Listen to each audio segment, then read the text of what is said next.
Hey everyone, welcome back to the channel. My name is Ryan, aka Kingdom Cards, and today wanted to do a bit different video from what we've been into lately. As you guys have been seeing on the channel, a lot of card opening videos, having a blast with that, but wanted to take a step back today, and I wanted to cover my overall card buying strategy for 22, some of the platforms that I'm looking into, some of the players that I'm investing in and collecting. Also wanted to give you a bit of a sneak peek of some of the things that I'm going to be doing with the channel this year, some ideas that I have in regards to that. So hope you're ready for it. I am. Let's dive into the video.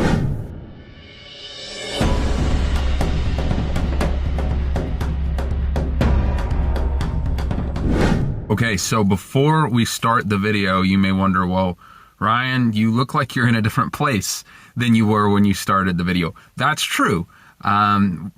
It's been a bit of an adventure with my new phone, trying to figure out the audio, places in the house that I can record and not wake up my wife and sleeping baby, which are doing that right now before we go to the chiropractor.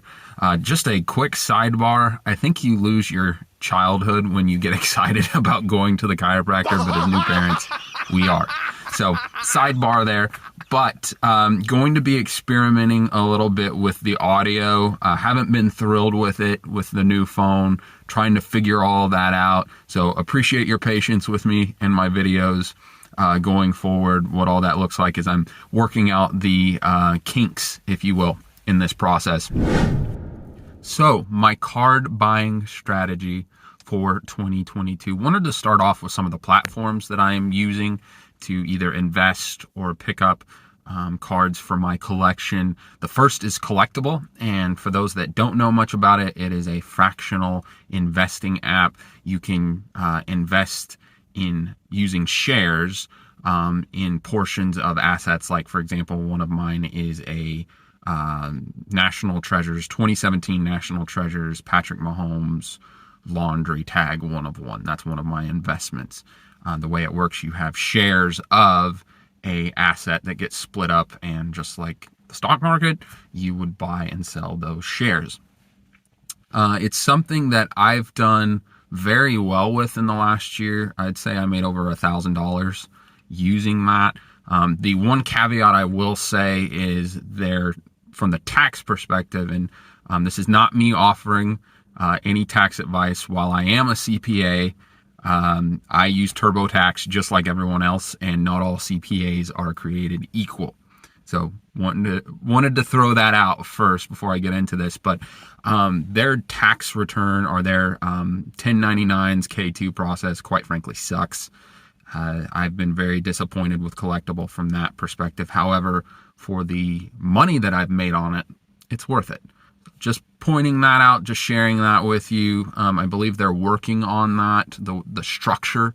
But just know that if you get into this pretty hardcore, I believe any new investments that started this year on their platform, it's going to be easier. They're just sticking with the 1099.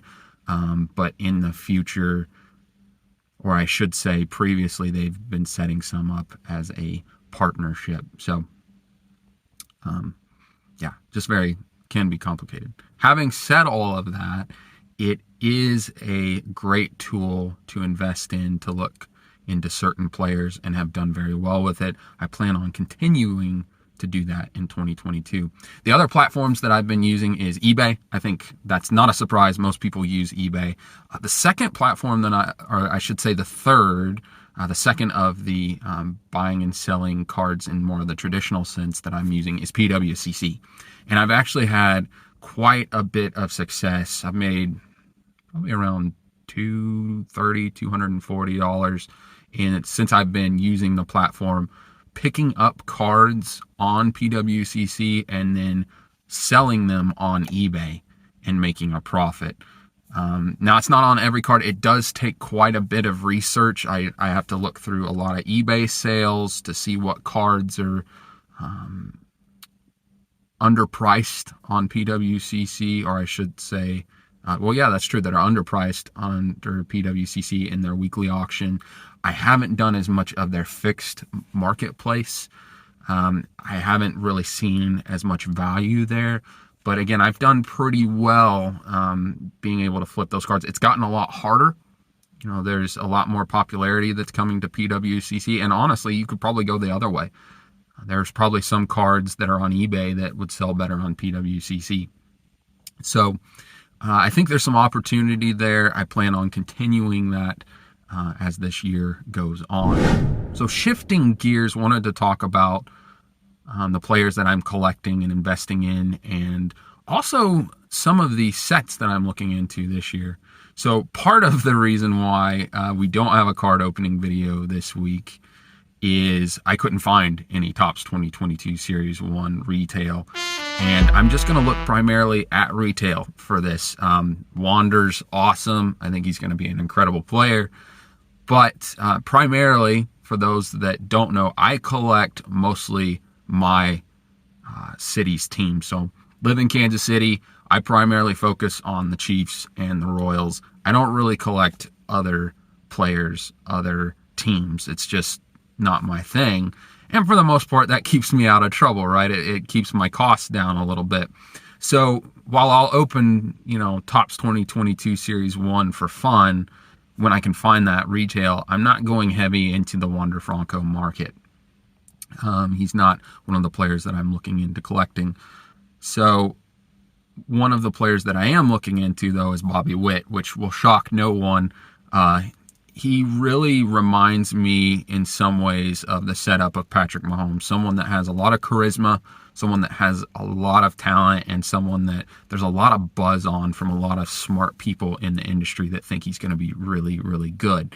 Disappointed that I wasn't able to get in on his market before the big sports card skyrocketing, the blow up that happened in 2020, because his cards, his Bowman, are really hard to get into. So what is my strategy in that for this year?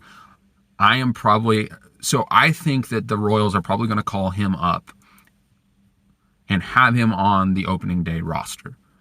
There was talk about him potentially doing it last year. I think that was a little far-fetched, but I do think that, he was the minor league player of the year by several publications, just absolutely raked through. He had one rough month, and then I think it was like mid-May, just shot off. Did incredibly well, was killing it at AAA. So I think the Royals are going to have him on their opening day roster. With that being said, I think that Topps will most likely put him in Series 2, or they will put him in Topps 2022 update. I think because of that, I'm going to be holding my water, if you will, until that release comes out, and then I'm going to go pretty heavy into it, whether it's me picking up some boxes or probably doing quite a few breaks to try and get some of his high-end cards. Also with that, the Royals have several prospects that I think are going to get called up and do well this year. MJ Melendez, a catcher, and also a first baseman, Nick Prado. I think there's a good chance they get called up this year and get into these products. So for me, where do I think you're going to see a lot of value this year in products? Well, if Bobby Witt gets called up, several of the Royals, other prospects, I really think Topps Chrome this year is going to be incredibly good. Even if it's just Wander Franco and Bobby Witt, that's going to skyrocket the value of the product, especially if those players come out and do really well. And then, with Topps Chrome, you've got a compilation of some of the best rookies of Series 1 and Series 2. So that's where I'm going to be diving heavy into products this year with Topps. I may also potentially look into any products that Bobby Witt has or he is in that are not as common. So it could be, I doubt it will be this product specifically, but something like a Topps Inception, a Topps Heritage, products that may not be the mainstream but can pick up some value there because they aren't the Series 1, the Series 2, the update, the flagship products of Topps. I think that's going to be a little bit easier to get into those markets and the value not be quite as high to get into those products as opposed to the flagships. The last thing that I'm really focusing on in 2022 is I've been picking up some 2021 Bowman draft cards of the Royals players this year, in particular Carter Jensen and Ben Kundra. We will do another switch in the background, and I will show you some of the cards that I have picked up of 2021 Bowman draft. So as promised, going to show you guys some of the cards I've been picking up from 2021 Bowman draft, specifically Royals players. Participated, gosh, it would have been early December in a break with Mojo Breaks of 2021 Bowman draft. I actually got quite a few good hits. So the first one here being an Aqua Lava parallel of Ben Kundra, and he's a local guy from the Kansas City area. One of the players I've been going after. I actually like these parallels really well. They're new to Bowman this year, and I think they're actually pretty cool looking. This card here out of 250, this is Franchise Futures with Frank Mazzucato, Ben Kundra. We had this Invicta of Frank Mazzucato. This is actually a pretty thick card. Hit a auto of Carter Jensen, catcher, and he's left-handed, big frame, left-handed bat. I think there's a chance that maybe the Royals move him off of catcher. A lot of people are saying he's got a really good bat that they may be able to move him somewhere else around the diamond. Also a local Kansas City guy. And then picked up this out of $4.99 in the break as well of Shane Panzini. Now the rest of these cards are ones that I have been sniping off of eBay. This is a Ben Kundra out of $150. Love the team color match there, and I actually like these light blues as well. Picked these three up on eBay. Actually picked them all up on eBay, and I think the powder blue or the baby blue, whatever you want to call it, the light blue, actually works really well for the Royals because it's roughly a team color. So you got three of those, and those are out of $4.99. Got a paper to $150.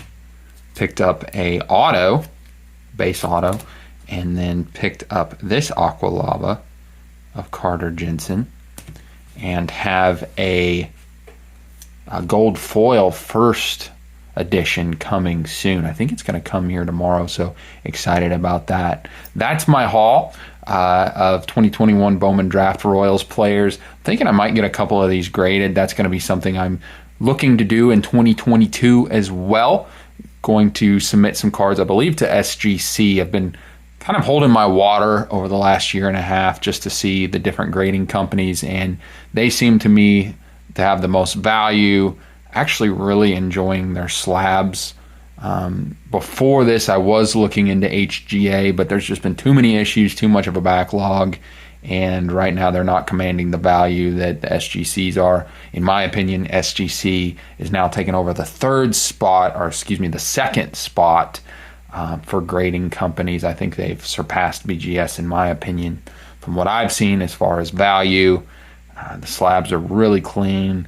I've been seeing a lot of people putting cards in the black backed slabs that have a lot of color in them. So I think parallels are going to look really sick in that.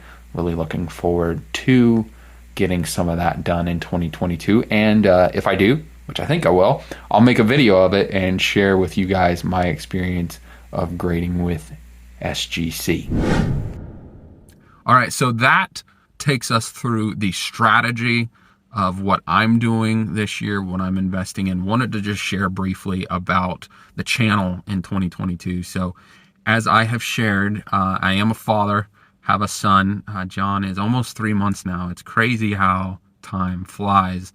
And because of that, the channel might look just a little bit different. So I really enjoy editing and recording these videos, adding fun little sound effects and tweaks to that.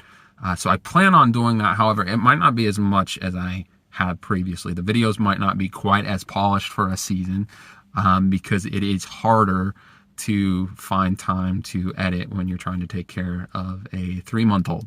So it could be the videos may be a little less polished There's also, I may switch to doing, I've been trying to focus every 3 weeks or so on every 2 weeks on getting a video out.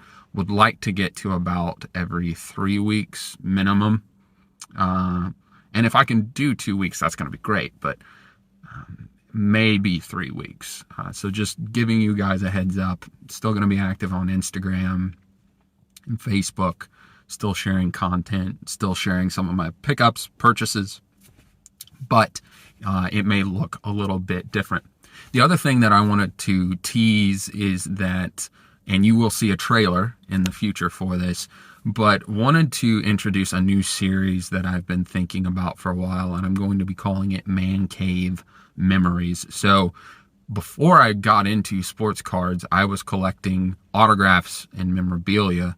When I was really little, which if you want to know my whole history, go back to my channel introduction video, gives a lot of history on me, but was really for a season focused on autographs and memorabilia, again, of the Royals, of the Chiefs primarily. And so because of that, have a really, I think, pretty cool man cave that I've had the blessing to add on to in several years. And one thing I really like about sports is the memories that come with sports. It's not just the memory of that particular player doing something amazing, but the memories that you make with friends or relatives along the way, the connections you build. And honestly, that's one of the reasons why I first started collecting memorabilia, collecting autographs, meeting the players, is I just wanted to get to know them as people, get to know them, make that connection, and, have a more than a rooting, not just that you're a player for my favorite team, but you're a really cool person, really cool individual. So I'm going to be sharing in these videos, which will probably be around anywhere from 5 to 10 minutes long. I'm going to be sharing the memorabilia, the autograph, whatever it is, sharing my story behind it, the memories, how I added it to the collection, that kind of thing. So I hope you guys enjoy that. I'm really looking forward to it. Also, some of my reasoning behind that is those videos should be a little bit easier to put together, not as much of a time constraint for me as far as the editing process. They'll be quicker and I can get those out to you guys. Will be easier to release on the channel as opposed to some of the card opening videos that take just a little bit more time. I'm hoping that'll give me a little more margin as, again, being a new father, trying to navigate all of that can be pretty tricky. So, as always, really appreciate the support, guys. Really just very thankful that you guys have found this interesting, and I've gotten the comments that I had. If there's anything that you want to see on the channel, if there's anything you want to see me open or review, just let me know. Within reason. I won't, unfortunately, at this very moment, maybe I'm blessed in the future to do. I won't be, opening a box of National Treasures football or anything like that, just because that's way out of my price range at the moment. Maybe one day, believing one day that we'll get to do that. But for now, if there's any products that you want me to open, if there's anything that you want me to do, to investigate retail reviews, anything like that of what a product looks like, just shoot me a comment, shoot me a DM on Instagram, and I'll look into it and see what I can do. But again, as always, thank you guys so much for watching the video. I appreciate your support in this. If you like this video, please drop a like, a comment, subscribe to the channel. Just lets me know who's in my audience, what you guys are looking into, how I can make content that is interesting for me and fun for me to do, but is also interesting and fun for you to watch. So thank you guys so much for watching. Be blessed.